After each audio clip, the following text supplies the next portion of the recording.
Good morning. My name is Josh Beck, and I serve as the College and Young Adults intern here at Pure Orchard. This summer, we've been going through a study on the Puritans and seeing how they consistently walk with God in their everyday lives, in their marriages, in their work, how they approach worship, the Bible, and so many other topics. And if you haven't listened to any of the previous lessons, I would highly recommend going back and watching those before you watch this one.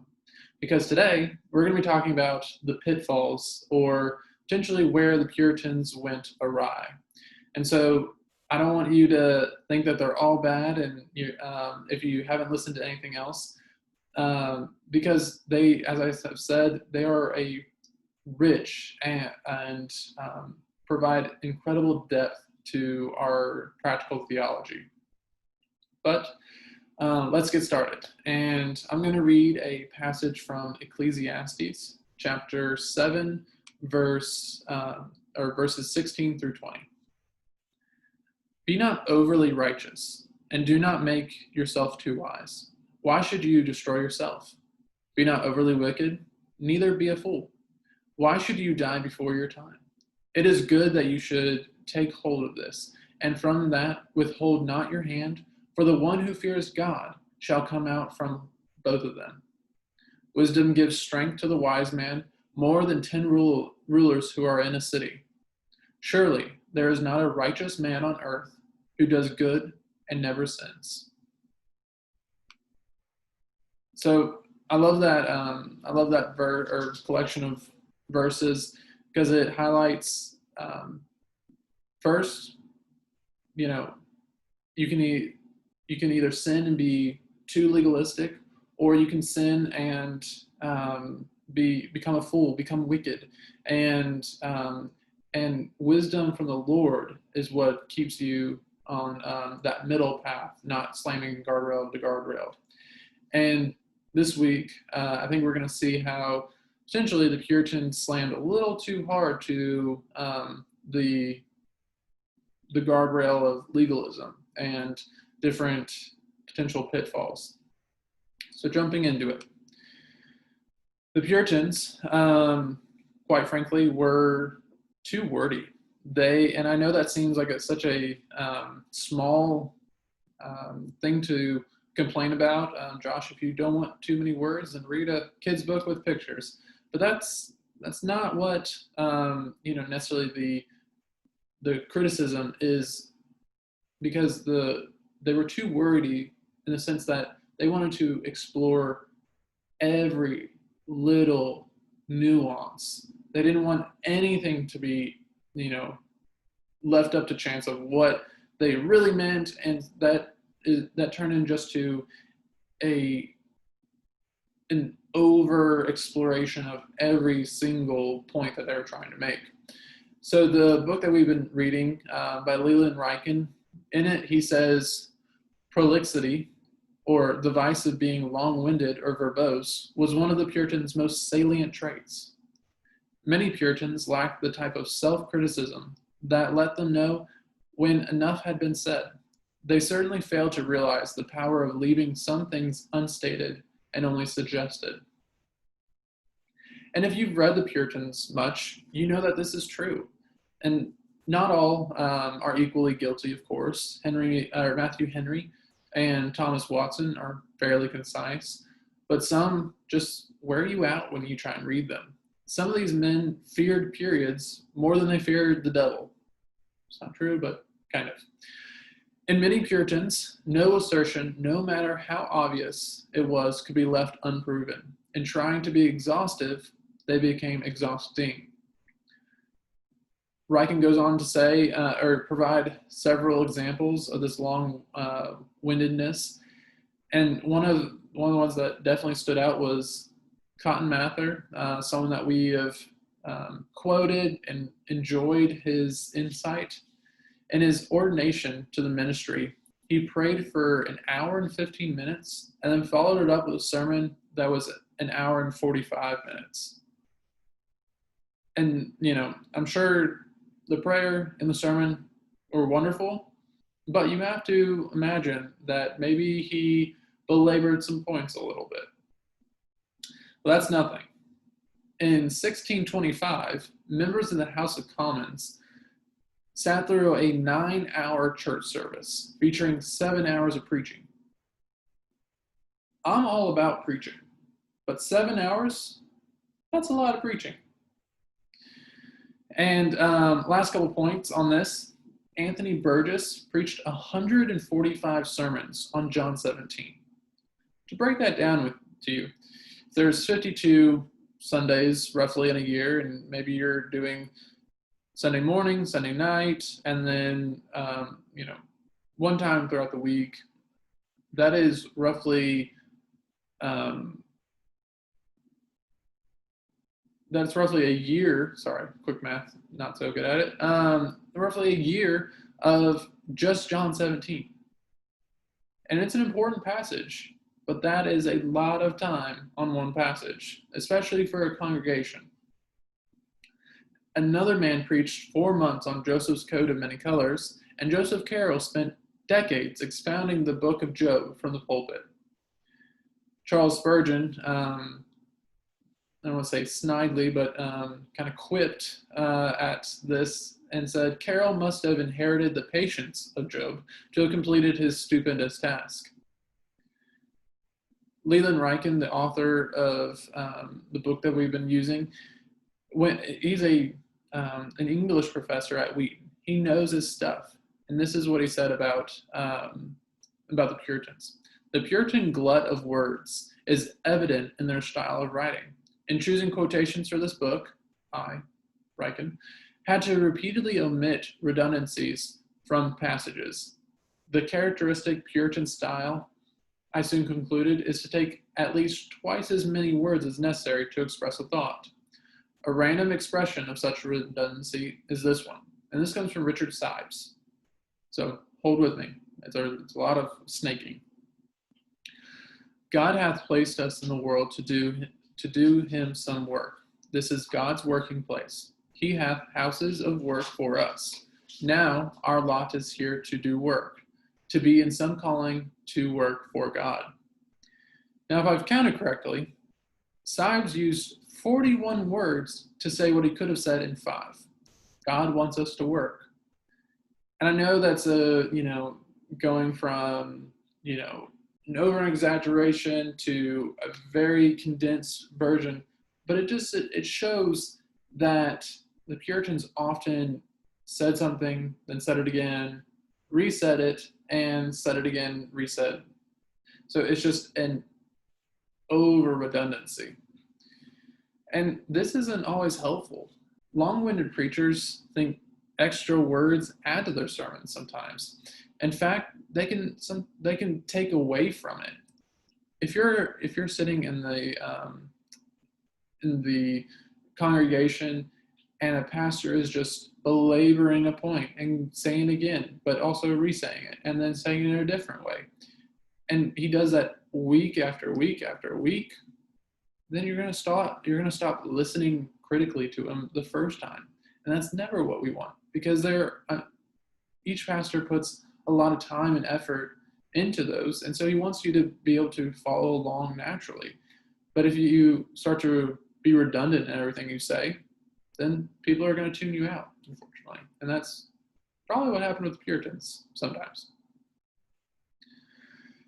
And one Proverbs that came to mind when I was reading through this is Proverbs 10:19. In the multitude of words, sin is not lacking, but he who restrains his lips is wise. And again, I'm not saying that the Puritans were sinning because they were talking too much, but sometimes it's smarter or wise to be concise and be quick about it.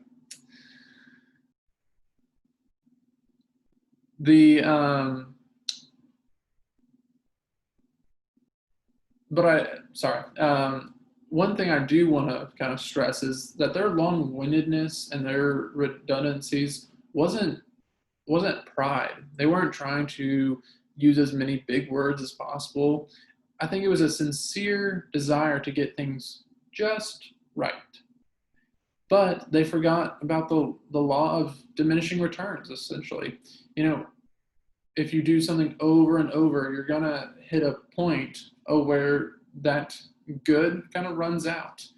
And if something can be explained in 45 minutes, then maybe it doesn't need to be explained for 3 hours. So the first kind of criticism of the Puritans was they were too wordy.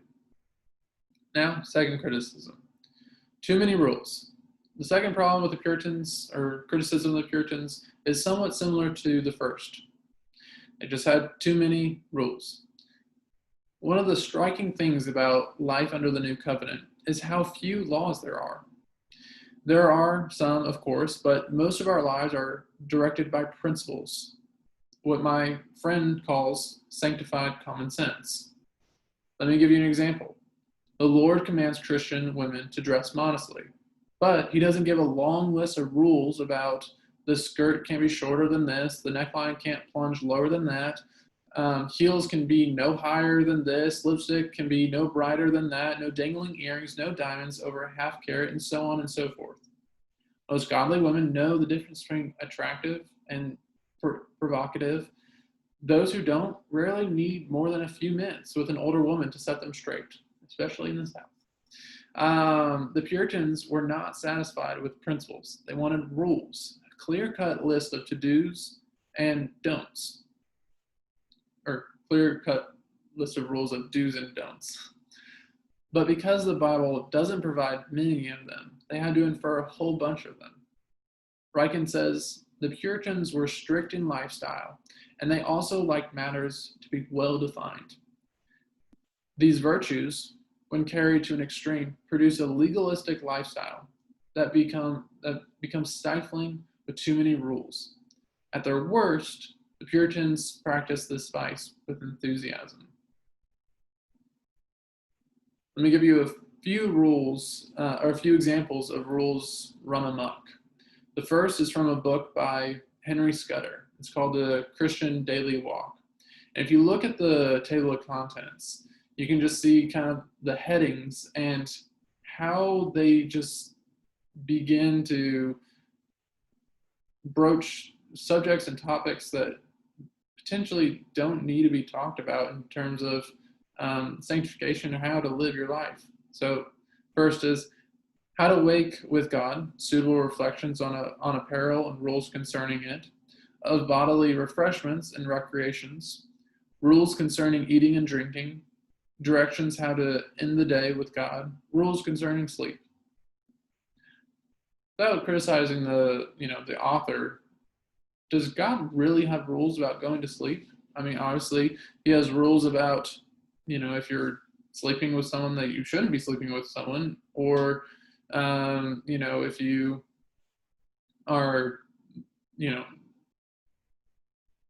there are certain other implications of sleep, but the true act of going to sleep, I don't think God has said any rules on how you should sleep, whether on your stomach, on your side, or on your back, or with the comforter on or without the comforter on. And I'm not trying to be trite, just trying to show how rules can quickly become quite exaggerated. And Richard Baxter goes even further. He sets rules on dreaming. But again, we go to Cotton Mather. He's a real humdinger on all sides. He provides a lot of good context, but also he goes, into places that many should not. All right, here we go. I consider anatomically and particularly every part of my body on how I may serve my glorious Lord with them. Okay. These considerations must be accompanied by consecrations, asking the Lord to accept my body in these applications. Ryken added this, stricken by an awareness of his physical similarity to dogs. Okay, all right. Mather resolved to get the better of the brutes by shaping his mind some noble, holy, divine thought every time he went to the toilet. Puritan at least drew up rules to regulate going to the bathroom. I mean, come on. While it's good to, be always meditating on the Lord and His Word, there are certain actions that I don't think that applies to, and potentially going to the bathroom is one. He may have been more extreme than others, but not by much. Many Puritans abounded in rules that weren't in the Bible, but were implied from inferences extrapolated from the Bible. This is never healthy for yourself or for others. These rules make you live in constant fear of doing something wrong. When you apply them to other people, you become a Pharisee. In Mark, it says, setting aside the word of God to keep the traditions of men. And that's what the Puritans started to do. The Puritans were notorious rule makers when it came to the Sabbath. They distinguished the freedom of the Lord's Day from the servitude of the Hebrew Sabbath in theory, but you couldn't tell it by the way they acted.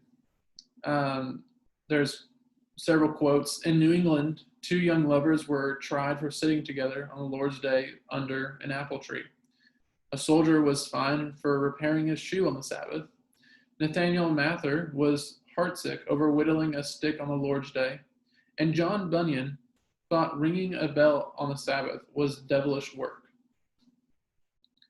I believe the Puritan motive was good. They wanted all life lived under the lordship of Christ and for His glory. But you don't achieve that by robbing us of the liberty by which Christ has made us free. Too many rules. That's the second Puritan criticism. Thirdly, too much black and white thinking, or too binary in their decisions. Sometimes the Puritans equated good with perfect. If something wasn't perfect, it was wicked. The most unfortunate result of Puritan partisanship was that many Puritans overreacted in rejecting things that were religiously indifferent. Because organs, musical instrument, were associated with Catholic doctrine and practices, the Puritans would rip them out of churches, sometimes smashing them to pieces. The Puritans' total rejection of things that had been subject to abuse has exacted a heavy toll from them in our day. They closed theaters. They were hostile to fiction and recreational readings. They rejected Christmas celebrations and objected to the use of wedding rings. The Puritans developed an all-or-nothing outlook. Understandable as it may be, it is nonetheless a fault that needs to be recognized. It is most customary form was to take the view that if something failed to measure up to Puritan doctrine, it must be completely wrong. We see this in the Book of Common Prayer because it has some semi-Catholic things in it. And so one Puritan said it was picked out of that popish dunghill, the book full of all abominations. And if you read the prayer book, you'll see that 80 to 90%, at least 50% comes straight from the Bible. We could argue here and there over a few things, but overall, it's a good book. It provides good insight. But because it wasn't up to their standards, the Puritans condemned it. Since nothing in the world is perfect, Since nothing in the world is perfect, however, we have to be a bit more charitable. The very spirit they turned on Anglicans and others, later men turned on the Puritans. Instead of being what they really were, godly men who went wrong on some points, they're now portrayed as mean, narrow-minded, self-righteous hypocrites. This spirit lives on in some people who admire the Puritans. I've heard people talk about church choirs as though they were pagan altars, or you're not a fan of how a church worships, or a pastor is too casual from the pulpit, or, they're not, all they do in their Sunday school is play games or this and that. And those are good objections to make, but how you make them and in what spirit you make them separates that. And,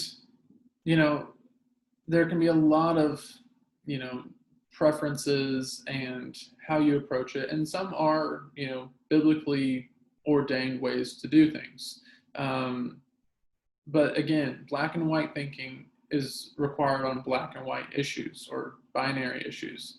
But on other things, we have to remember love believes all things, bears all things, endures all things, and hopes all things. The last kind of criticism that we're going to cover today is the Puritans' tendency towards intolerance. This is a word that is terribly misused today. When people say we ought to be tolerant, what they're really saying is approving. If I don't cheer for abortions or homosexuality or a host of other things, for example, I'm viewed as intolerant. Leaving them alone or just loving them, being kind to them as neighbors won't do. I have to approve of them, or I'm a bigot and a hater. Tolerance, however, does not mean that. What it means is that though I don't approve of what you're doing, I also won't persecute you because of it. By this definition, the Puritans were not tolerant. Though they themselves were harassed and worse under the monarchy when they came to power, Cromwell, and especially in Massachusetts, they treated their opponents no better than they were treated. The Diary of George Fox, he founded the Quakers, is a truly illuminating read. He and his people, though not without blame, were terribly mistreated in the Commonwealth. In America, things were much worse. People were whipped if they baptized by immersion, or if they, if because there was no separation of church and state, because heresy was a sin, then it's also a crime. And if you punish heresy with excommunication, you punish crimes with fines, whippings, banishment, prison, or death. If you accept the premise of a holy commonwealth, then it makes perfect sense. But since no commonwealth is holy, not even the Puritans, New England, then citizens have to be allowed freedom of conscience.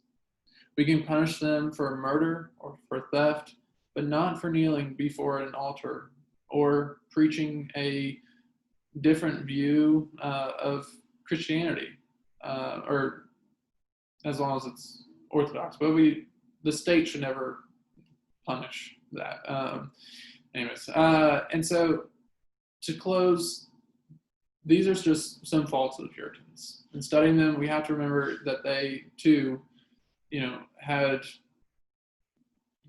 wonderful things about them, but at the end of the day, they were men, they were sinners.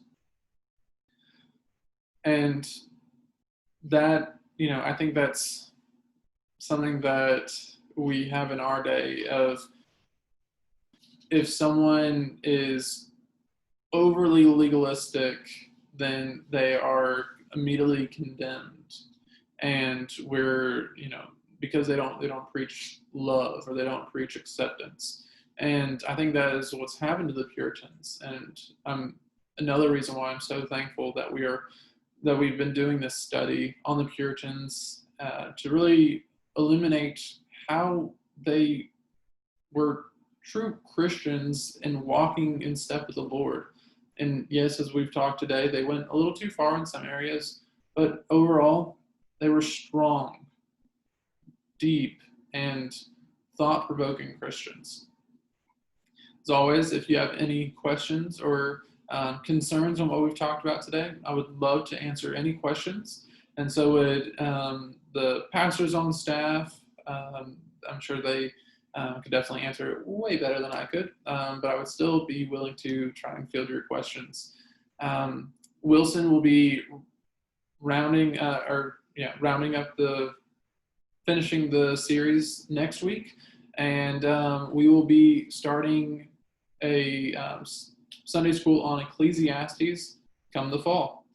So hope you guys have a great rest of your day, and hopefully we'll be able to see you at church.